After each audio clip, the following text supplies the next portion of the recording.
If you're visiting Seattle, consider swinging over to the University of Washington for an afternoon meal and stroll. Founded in 1886, this school is in the top 15 best universities in the U.S., costing Washingtonians less than $13,000 a year to attend. With almost a 50% acceptance rate, there's a good chance you could join the ranks of other famous alumni such as Bruce Lee and Bill Gates Sr.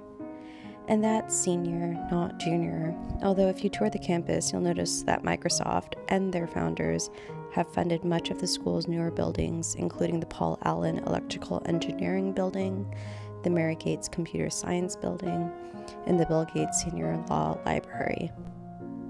To get to the university, it's an easy ride from the airport on the light rail, with 2 stops spanning the university.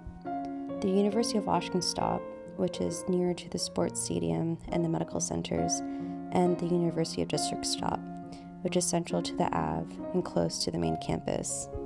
What is the Ave, you may ask? The Ave is the nickname for the University Way, which is a street where a number of delicious cheap eats catering to over 46,000 students attending UW are.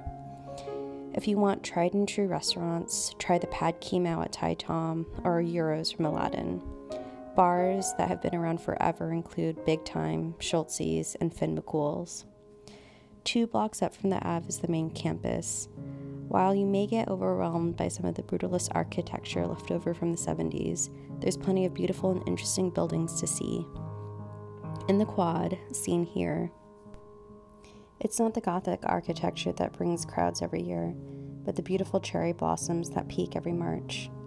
You can also stroll down to the boathouse near the stadium to rent a canoe to explore Lake Washington, or pop over to the physics building and check out their pendulum that demonstrates the Earth's rotation. But what the University of Washington is probably most famous for is the Suzzillo Library, housed here. Started in 1926, this collegiate Gothic building took almost 40 years to complete. Open to the public, it's worth going into just a gander at their reading room. Both beautiful and peaceful, this Hogwarts-like building will often be packed with students studying, sleeping, and scrolling on their phones. I recommend silently walking down the aisle to the end to really take in the room's grandeur and the years of learning and sleeping that's occurred here. Leaving this room, if you're feeling in an artsy mood, check out the Henry Art Museum with this 2003 permanent art installation, or drive over to U Village for a bite of Din Tai Fung.